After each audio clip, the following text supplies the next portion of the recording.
കൂട്ടുകാർക്കും നല്ലൊരു രാത്രി ആശംസിച്ചുകൊണ്ട് നമുക്ക് നേരെ ഇഷിതയുടെയും മഹേഷിന്റെയും നാളത്തെ നല്ലൊരു പ്രൊമോ വിശേഷം കേട്ടാലോ. ആദ്യമായി കാണുന്നവരാണെങ്കിൽ ചാനൽ ഇഷ്ടപ്പെട്ട ഒന്ന് സബ്സ്ക്രൈബ് ചെയ്യാൻ മറക്കരുത്.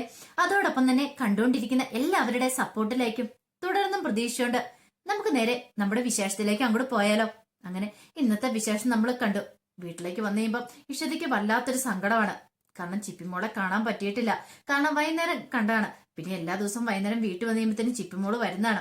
അപ്പൊ ചിപ്പിമോള് ഇല്ലാത്തതിന്റെ ആ ഒരു വിഷമം ഇഷിതയുടെ മനസ്സിൽ നല്ലവണ്ണം ഉണ്ടായിരുന്നു. പിന്നെ ചിപ്പിമോളെ തന്റെയും കൂടെ ആ ഒരു പിക്ചറൊക്കെ പെയിന്റിംഗ് ഒക്കെ നോക്കിയിട്ട് സങ്കടപ്പെട്ടാണ് ഇഷിത കിടക്കാനായിട്ട് പോണേ. ഈ സമയം ചിപ്പിമോളുടെ മുറിയില് രചന എന്നിട്ട് പറഞ്ഞു, ചിപ്പിമോളെ അമ്മയോട് ദേഷ്യം ഉണ്ടോന്ന് ചോദിക്കാം. അതെ, എന്നെ തല്ലിയില്ലേ, എന്നെ ഇതുവരെ ആയിട്ടും ആരും തല്ലിയിട്ടില്ല എന്ന് പറയാം. അത് അമ്മയുടെ ദേഷ്യം കൊണ്ട് തല്ലിയതല്ലേ. ചിപ്പിമോളെ എങ്ങാനും കാണാതെ പോയിട്ടുണ്ടായിരുന്നെങ്കിലോ, ആ ഓട്ടോറിക്ഷയിൽ അങ്ങനെ കേറുന്ന സമയത്ത് ആരെങ്കിലും തട്ടിക്കൊണ്ടു പോയാലോ, എല്ലാരും അമ്മയോടല്ലേ വന്ന് ചോദിക്കാം, അമ്മേനെ കൊണ്ടുപോയി ജയിലിലെടുത്തില്ലേ എന്ന് പറയണേ. അതമ്മേ, ഞാന് കുഞ്ഞു മനസ്സല്ലേ, അതിനെ കുറിച്ച് കൂടുതലൊന്നും അറിയില്ലല്ലോ. അതുകൊണ്ട് ചിപ്പിമോൾ ഇനി അങ്ങനെയും ചെയ്യരുത് കേട്ടോ.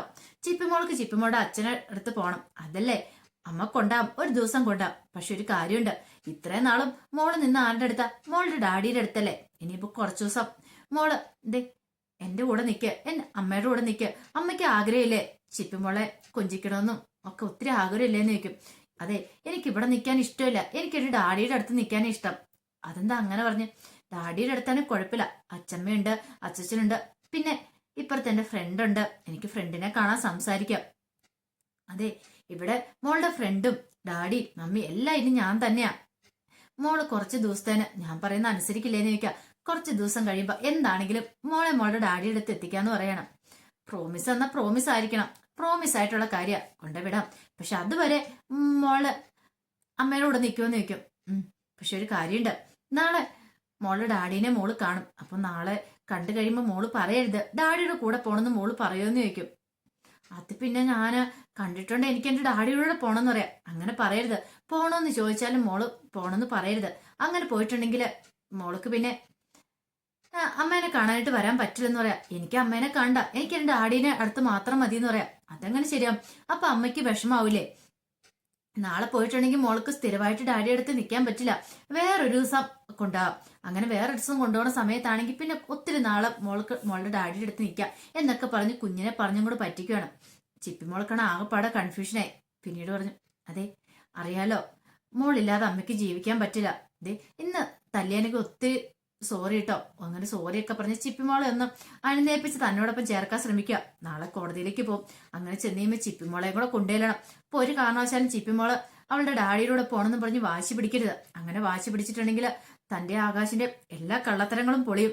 അപ്പൊ ആ ഒരു ചിന്ത മാത്രമായിരുന്നു. ആകാശ് പറഞ്ഞോളെ തന്നെ എങ്ങനെയെങ്കിലും ചിപ്പിമോളെ തന്നിലേക്കൊന്ന് അടുപ്പിച്ചേ മതിയാവുള്ളൂ. താനും ചിപ്പിയും ഭയങ്കര സന്തോഷത്തിലാണ്, അല്ലെങ്കിൽ നല്ല കൂട്ടാണ്. താൻ നല്ലവണ്ണം തന്നെയാണ് ചിപ്പിയെ നോക്കുന്നതെന്ന് പുറമേന്ന് കാണുന്ന എല്ലാവർക്കും തോന്നണം. അപ്പൊ അത് മാത്രമായിരുന്നു രചനയുടെ ഒരേ ഒരു ഉദ്ദേശം. പക്ഷെ ചിപ്പിക്കൊന്നും അറിയത്തില്ല. പാവം ചിപ്പി ഇവൾ പറയുന്ന എല്ലാം വിശ്വസിച്ച് അങ്ങനെ ചിപ്പി അവിടെ കിടന്നുറങ്ങുക. അവൻ ചിപ്പിനെ ഉറക്കിയതിന് ശേഷമാണ് രചന മുറിയിലേക്ക് വരുന്നത്. ആ സമയം ആകാശ് കാത്തിരിക്കുന്നുണ്ടായിരുന്നു. എങ്ങനെയായി? ഇത് കേട്ടപ്പോ തന്നെ രചന പറഞ്ഞു, ഒരു വ്യക്തി ഞാനൊന്ന് പറഞ്ഞ് സമ്മതിപ്പിച്ചിട്ടൊക്കെ വെച്ചിട്ടുണ്ട്, നാളെ പോകുമ്പോ അറിയാന്ന് പറയണം. അതെ, നീ കുറച്ചുകൂടെ സോഫ്റ്റ് ആയിട്ട് പെരുമാറണം, അറിയാലോ. നാളെ അപ്പൊ അവിടെ അങ്ങ് ചെന്ന് കഴിയുമ്പോഴത്തേനും മഹേഷിനെ കണ്ടു കഴിയുമ്പോ ഓടിച്ചെന്ന് ഡാഡിന്ന് പറഞ്ഞ് മോളെ ഒന്ന് കെട്ടിപ്പിടിക്കില്ല, അറിയാലോ. അതൊക്കെ എനിക്കറിയാം, ഞാൻ അവിടെ എല്ലാം പറഞ്ഞ് മനസ്സിലാക്കിയിട്ടുണ്ടെന്ന് പറയണം. അങ്ങനെ സന്തോഷത്തോട് വീട്ടാണ് രചന ഉറങ്ങാനായിട്ട് പോണേ. ആ സമയം മഹേഷിന് കിടന്നിട്ട് ഉറക്കം പോലും വരുന്നുണ്ടായിരുന്നില്ല. ഇപ്പൊ ചിപ്പിമോളെ എന്തെടുക്കുമായിരിക്കും? പാവം, അവൾക്ക് നല്ല സങ്കടം ഉണ്ടായി കാണുമായിരിക്കും. ഇത്രയും കാലം തന്റെ അടുത്തുണ്ടായിട്ട് താൻ അവളിന്ന് മൈൻഡ് പോലും ചെയ്തില്ല. പക്ഷെ താൻ സ്നേഹിക്കാൻ തുടങ്ങി കഴിഞ്ഞപ്പോഴോ പാവം തന്റെ മോള് തന്നിൽ നിന്ന് അകന്നു പോയിരിക്കുക. ഓർത്തിട്ട് സങ്കടം സഹിക്കാൻ പറ്റുന്നുണ്ടായിരുന്നില്ല. അങ്ങനെ ഒരു വിധത്തിലാണ് നേരം ഒന്ന് വെളുപ്പിച്ചെടുത്തേ. ഈ സമയം നേരം വെളുത്ത കഴിഞ്ഞ ഉടനെ ഇഷിത പതിവ് പോലെ തന്നെ എഴുന്നേറ്റ് കുളിക്കാനായിട്ട് അങ്ങോട്ട് പോയി. ആ സമയത്താണ് സുചിത്ര എഴുന്നേറ്റ് വരുന്നത്. സുചിത്ര വന്ന് നോക്കിയപ്പോഴത്തേനും തന്നെ ക്യാൻവാസില് ചിപ്പിമോളുടെ ഇഷിതയുടെയും കൂടെ ആ ഒരു ഡ്രോയിങ് പെയിന്റിങ് കണ്ടു. ഇത് കണ്ടതും കുറച്ച് സമയം അത്തേക്ക് നോക്കിയിരുന്നു.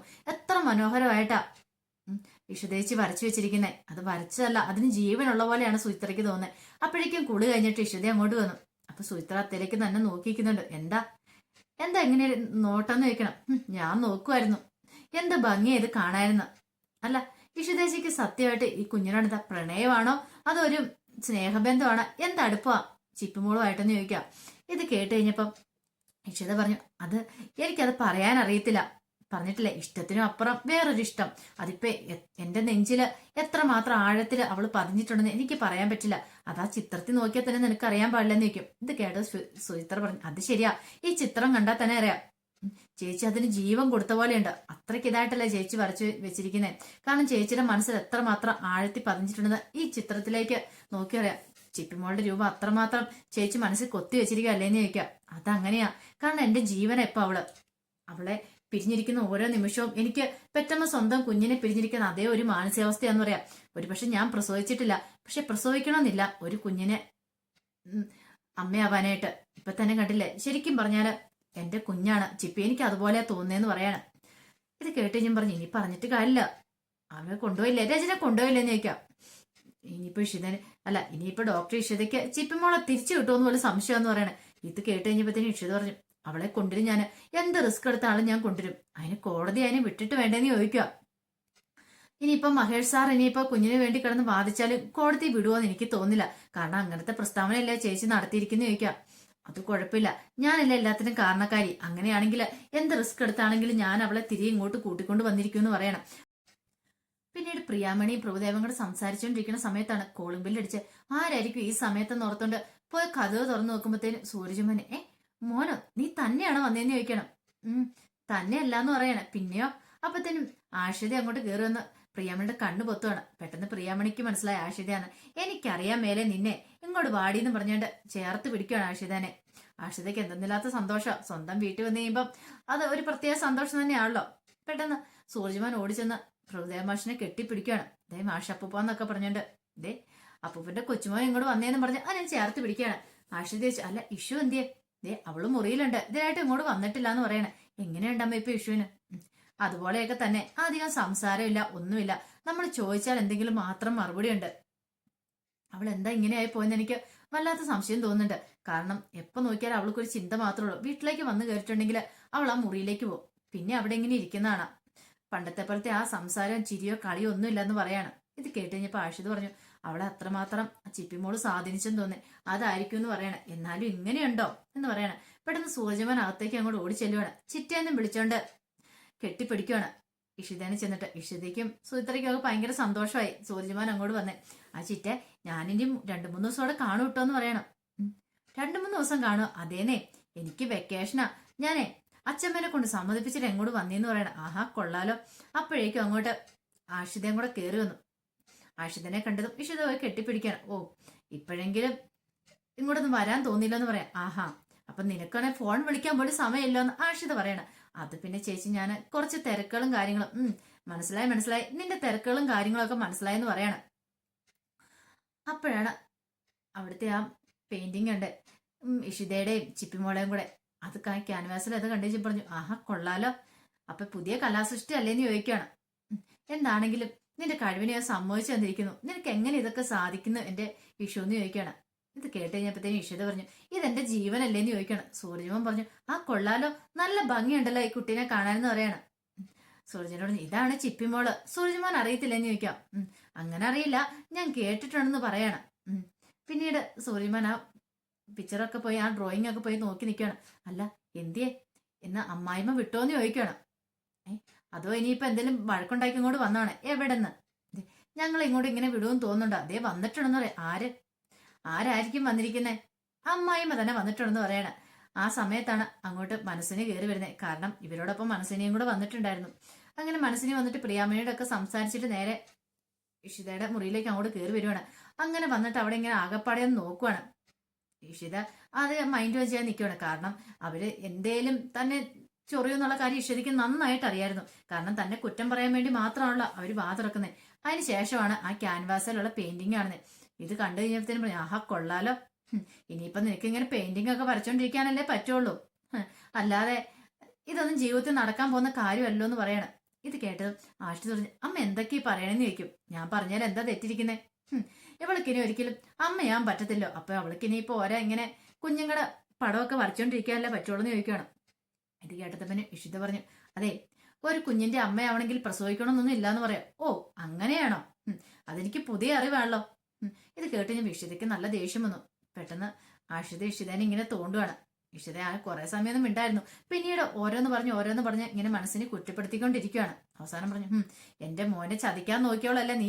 ഇനിയിപ്പൊ നിനക്ക് കല്യാണം കഴിഞ്ഞാലും കുഞ്ഞുങ്ങളൊന്നും ഉണ്ടാകാൻ പോകുന്നില്ലടി എന്നൊക്കെ പറഞ്ഞ് എന്റെ പറയാണ്. ഇത് കേട്ട് കഴിഞ്ഞപ്പോഴത്തേന് ഇഷിത പറഞ്ഞു, അതിനെനിക്ക് കുഞ്ഞുങ്ങൾ ഉണ്ടാവണമെന്നോ അല്ലെ കല്യാണം കഴിക്കണമെന്നോ ഞാൻ നിങ്ങളോട് പറഞ്ഞു എന്ന് ചോദിക്കാം.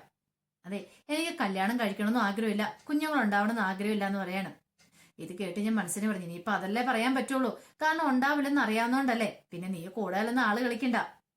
അതെ, നിനക്ക് ചുണയുണ്ടെങ്കിൽ നീ കല്യാണം കഴിഞ്ഞിട്ട് കുഞ്ഞിനെ പ്രസവിച്ച് കാണിക്കാൻ പറയാ.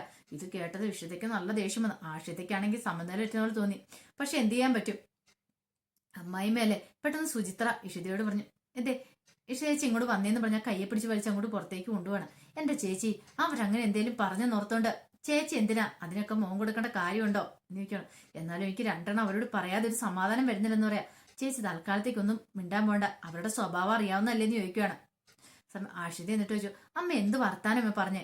പാവ വിഷുവിന് അവൾക്ക് വിഷമമായില്ലെന്ന് ചോദിക്കാം. അവൾക്ക് വിഷമിക്കട്ടെ, അപ്പൊ ഉള്ള കാര്യമല്ലേ പറഞ്ഞേ, ഞാൻ ഇല്ലാത്ത ഒന്നും പറഞ്ഞില്ലല്ലോ എന്ന് പറയണം. ഈ സമയം മഹേഷ് കോടതിയിലേക്ക് പോകാനായിട്ട് തുടങ്ങണം. അപ്പൊ കോടതിയിൽ പോകാൻ ഇറങ്ങുന്ന സമയത്ത് മഹേഷിനോട് വല്ലാത്തൊരു നെഞ്ചിരിപ്പുണ്ട്. കാരണം ഇന്നറിയാം തനിക്ക് അവളെ കിട്ടുമോന്നുള്ള. ചിപ്പിമോളില്ലാതെ ഇങ്ങോട്ട് വരുന്നതിനെ കുറിച്ച് ചിന്തിക്കാൻ പോലും പറ്റൂല. അങ്ങനെ ഇറങ്ങാൻ തുടങ്ങുന്ന സ്വപ്നവല്ലി പറഞ്ഞു, മോനെ ചിപ്പിമോളെയും കൊണ്ടാ വരാവളെന്ന് പറയണം. അമ്മ എന്തിനാ വിഷമിക്കുന്നത്, ഇന്ന് ഉറപ്പായിട്ട് ഞാൻ വരുവാണെങ്കിൽ ചിപ്പിമോളെയും കൊണ്ടേ വരുള്ളൂ, അമ്മ ധൈര്യമായിട്ട് ഇരിക്കാൻ പറയണം. അതെ, ഇനിയിപ്പൊ രചന തന്നില്ലെങ്കിലോ, അവള് തന്നില്ലെങ്കിൽ എനിക്കറിയാന്ന് പറയണം. അതെ, എനിക്കെന്റെ മോളെ കാണാൻ ഇനി ഒരു നിമിഷം പോലും ഇരിക്കാൻ പറ്റില്ല, അവളെ കൂട്ടിക്കൊണ്ട് വരണം മോനെ, എന്ത് കാണിച്ചിട്ടാണെങ്കിലും കുഴപ്പമില്ല. അതെ, നീ നിന്റെ സത്യാവസ്ഥ നീ കോടതിയിൽ തെളിയിക്കാൻ ശ്രമിക്കുക, വക്കീലിനോട് പറ, എത്ര പൈസ വെള്ളം മുടക്കാം, എന്ത് വെള്ളം ചെയ്യാം, പക്ഷെങ്കിൽ കുഞ്ഞിനെ നമുക്ക് വിട്ടുതരണമെന്ന് പറ എന്നൊക്കെ പറയണം. അങ്ങനെ പറഞ്ഞ് മഹേഷിനെ അയക്കുന്നത്. മഹേഷ് കോടതിയിലേക്ക് പോകുന്ന വഴിക്ക് മഹേഷിനോട് വല്ലാത്ത ചിന്തകളൊക്കെ ആയിരുന്നു. എന്ത് ചെയ്യണമെന്നറിയത്തില്ല. കോടതിയിൽ ചെന്ന് കഴിയുമ്പോഴത്തേനും ഇനിയിപ്പോ കോടതിയിൽ നിന്ന് എന്തായിരിക്കും പറയണേ, ഇനിയിപ്പോ ചിപ്പിമോളെ തനിക്ക് തരില്ല എന്നൊക്കെ പറയോ, അതൊക്കെ ഓർത്ത് വല്ലാത്തൊരു ടെൻഷനോട് കൂടിയിട്ടാണ് മഹേഷ് അങ്ങോട്ട് ചെല്ലുന്നത്. അങ്ങനെ ചെന്ന് കഴിയുമ്പോഴാണ് മഹേഷ് ആ കാഴ്ച കാണുന്നത്. രചനയുടെയും ആകാശിന്റെയും കൈ പിടിച്ച് ചിപ്പിമോൾ അങ്ങോട്ട് വരുന്ന ആ ഒരു കാഴ്ച കണ്ടതും മഹേഷിന് ചങ്ക് തകർന്നു പോണ്. കാരണം മഹേഷിനെ മനഃപൂർവ്വം തകർക്കാനായിട്ട് ആകാശും രചനയും കൂടെ ആ ഒരു ശ്രമം നടത്തിയത്. കാരണം ചിപ്പിമോളെയും കൊണ്ട് അങ്ങോട്ട് വന്ന കോടതിയിലേക്ക് വരേണ്ട കാര്യമില്ലായിരുന്നു. പക്ഷെ മനഃപൂർവ്വം ആകാശ് ആ ഒരു കാര്യം ചെയ്താണ് മഹേഷിനെ തകർക്കാൻ വേണ്ടിയിട്ട്. അപ്പൊ അതിന്റെ വിശേഷങ്ങളൊക്കെ നാളെ കാണുന്നത്. നാളത്തെ ഫുൾ വിശേഷം വന്നു കഴിയുമ്പോഴേ അറിയാം എന്തൊക്കെ സംഭവിക്കുന്നത്. ഉറപ്പായിട്ടും ചിപ്പിമോളെ കിട്ടും. ചിപ്പിമോള് പറയും ഇനി എന്തൊക്കെ കടത്തരങ്ങളെ രചന പറഞ്ഞ് പഠിപ്പിച്ചു വെച്ചാലും ചിപ്പിമോള് പറയും എനിക്ക് എന്റെ ഡാഡിയുടെ കൂടെ പോയാൽ മതി എന്ന് പറയും. അങ്ങനെ ചിപ്പിമോളെ കിട്ടുക തന്നെ ചെയ്യും. അപ്പൊ അതിന്റെ വിശേഷങ്ങളൊക്കെ നമുക്ക് എല്ലാവർക്കും കാത്തിരിക്കാം കേട്ടോ. ഒരിക്കൽ കൂടി എല്ലാവർക്കും നല്ലൊരു രാത്രി ആശംസിച്ചു നിർത്തുന്നു. നന്ദി.